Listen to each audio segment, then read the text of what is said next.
Hello, and welcome again to yet another exciting episode of Second Chance Heroes Behind the Scenes.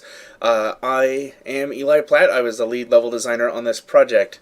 Before you is 1161, also known probably to you as the Menace of the Mallrog, Part 1. Alright, so jumping right in here, this level was designed by me. It was designed to sort of, at this point in the story, be the descent into the ultimate decimation of the mall, and so it's a very destroyed segment of mall, inspirationally taken from like pictures of like World War II and things where like streets have been bombed out to the point where people are traversing the streets and the sides in the buildings instead of actually down the street itself because there's too much debris there. And so we start out here in the safe room. I'm just going to go right into the walkthrough here. So we start out in the safe room. You got this destroyed store where it's got all these layers that have collapsed into each other through all these different stores, ultimately resulting in the bottom area here with all of this stuff, all this collective stuff from all these different kinds of stores have accumulated. So you drop down into there, you come out through the hallway, and a nice little thing here is this hallway here was the original width, the original 4-meter hallways, and so we didn't actually widen this one when we went through and widened all of the hallways, simply because you don't travel down that hallway at any point, and so we left it the same. You get in here to the side room through the wall, or the clothing store, I should say, into this bookstore. You can see above it is a clothing store, and above that, yet again, is a kitchen store. To the upstairs part here of the bookstore, you walk across this bookshelf in the middle, you smash through this wall. Here's another fun little fact. This area here, you've got these two doors, and you actually run out and back in the original design of the level, but then we just decided to put a hole in the wall instead. You come on out into this hallway. Another nice little Easter egg about this level, if you look at the floor, they've got bat patterns, these sort of like bats flying down and up, and you can see here they've got like a staggered pattern to them left and right, and that's why I was going floor, and the floor tiles here, you see the front of this store is completely smashed in. When you come out, you go across the hall, you get this view down here of this next store. This store doesn't really have a type. It's got some furniture in it. I guess it was a furniture store at one point. This store has nothing in it at all. It's just an empty store. And above it is a jewelry store. You come out of the jewelry store and you head across, but this place is completely destroyed. There's no stores over here, so you end up having to go down the escalator into some tangents into this cannon store. Here again, this side of the level over here where I've highlighted did not originally exist, but it was built as a tangent. And actually we had to build a whole lot of level and layers and stores to accommodate this tangent, but the level really needed it. So you come over here and you've got sort of this gift box off to the side. You can come into here into the last... No, wait a minute. No, there's one more coffee store after this.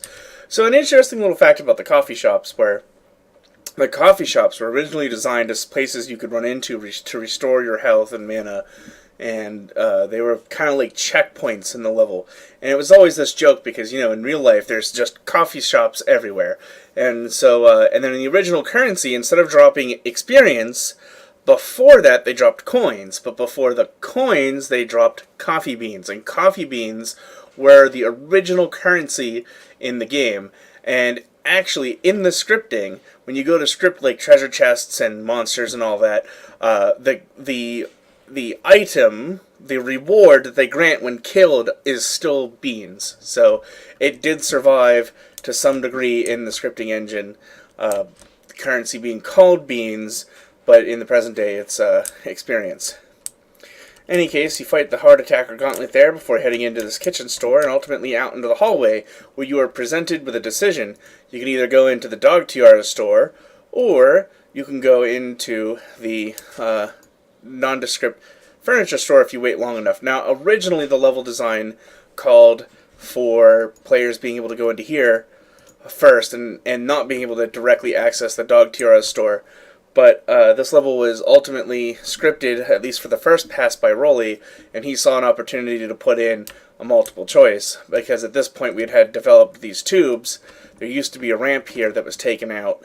Actually, I think they developed the tubes while we were building this level, if I remember correctly, and so I was going to put a ramp in there, and then I ended up putting the tubes in there because they were a new invention and we wanted to use them up here into the dog tiaras. Now, one of the interesting things that this area of the game presents you with is if you go into the dog tiaras, the level is shorter, but you have to fight a more difficult encounter. But the way the goals work out, where you don't want to get hit by a heart attacker, going the easier route for the easier battle actually exposes you to more heart attackers. So it kind of has this like balancing act where you could either fight more heart attackers for an easier encounter or fight less heart attackers and go for the goal. Either way, out of here you end up into this big open sort of area where originally we had hoped to put in a boss fight, but then ultimately didn't. You've got this sort of abyss here where you can see like the hallways are all shattered.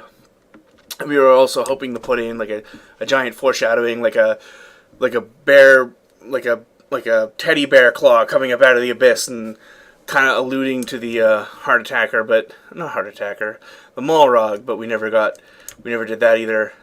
I mean, in a lot of these videos I talk about a lot of things that, well, we never did this, we never did that.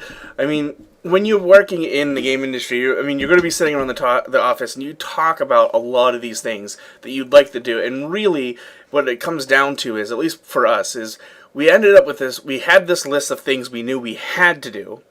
And then we ended up prioritizing. We had this list of things that we would really, really make the game better if we did them. And then we had like things that we'd like to do, and then things that we would fit in if we could. And so like a lot of the times I'm like, oh, we wanted to do this, we wanted to do that. It wasn't like we sat down and said like, here's all this giant list of objectives, and then we failed most of them.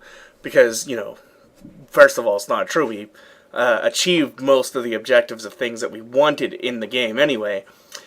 But, you know, I don't need to point out, oh, we put Lincoln in the game, and we put an arcade in the game, and we put Madame Curie in the game, and we put power-ups in the game, because that would just get boring.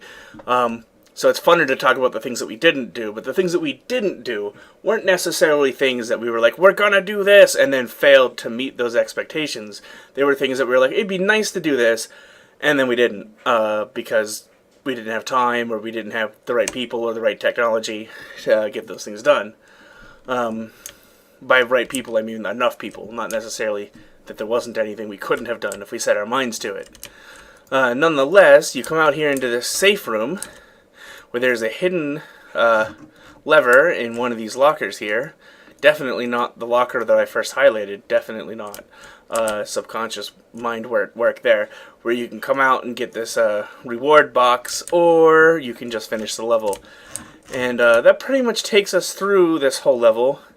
Like I said, if we can take some extra interesting perspectives on that, I think you can really start to see how destroyed it is. I'll come over here and give you like a first-person perspective on it. And you can see I tried to keep the destruction in lines of like where that made sense. Like you see here coming down, there's just this big crater in front of you, and it's kind of cratery shaped, so it's collapsed in a circle. But then like other things like this gash here, if I can get back to it here, is kind of just this slice, and so it comes straight through at this defined angle. And so I kind of really tried to keep the way that all of this destruction was arranged realistic. And the thing is they really didn't give me a lot of destroyed parts. Like these here, these aren't models. That's a prefab, actually.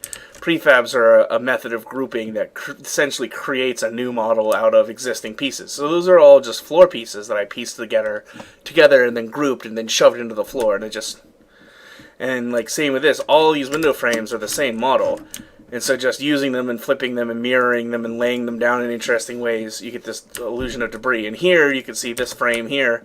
This wasn't really meant to be used this way. It's just, you can see here where it's just flat panes and it's just been laid there. But if you're careful and you use your angles correctly and you don't show like any of the really like glitchy edges of objects, you can get creative and make a lot of interesting environments out of a very limited tile set. Like all of these broken floor edges you see, they're all just 4 different pieces or 5 different pieces, and not counting like angles and things.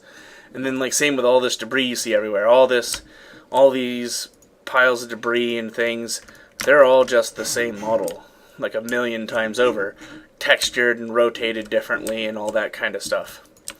And like same with like the shirts. These are just shirts that are meant to hang on the wall, laid down at an angle, to kind of just be thrown there on the floor.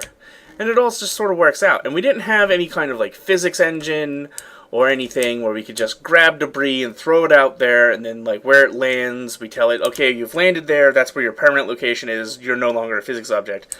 Everything pretty much had to be gone in and placed in by hand, rotated by hand. And eventually we came up with some neat little clever tricks to sort of randomly rotate things in a really messy kind of way. But for the most part, actually almost entirely, 99.9% of what you see as far as like all these little crates being angled and dropped in a way that makes them look like they've fallen. And let me find, there's some better crates over here, where they look like they've just fallen here and have gotten stacked up by a physics engine of some sort. Wasn't. It was just a lot of very careful hand placement and hand rotation, putting all of these objects in there in a way that makes them appear to be very natural. And that was a thing where like I would go in and put things in, and then the artist would nudge them, and then I would nudge them, and then the artist might nudge them some more, and I would nudge them some more. And just every time you were in a level, you sort of knew the places where like there were these natural piles of things, and where you wanted to just kind of fudge them and make sure that the physics, just everything looked natural. And that's something I really took a lot of pride in, because a lot of times, you know, that's very difficult, and we pretty much tried to do it everywhere. And yeah, so, alright, well that wraps up, I think, that concludes, oh that's right, I was going to do another person perspective down over here, so you can sort of come in. Funny little thing, we had a first person camera at one point that we made just for fun. I really hope I can get some footage of it before, but I don't think it actually functions anymore. The first person perspective of this part didn't work out so well, but you can sort of see just how destroyed everything is. We get a reverse perspective here. You just sort of see all that kind of, there you go. So yeah, 1162 or 61, Menace of the Mallrog Part 1. Stay tuned.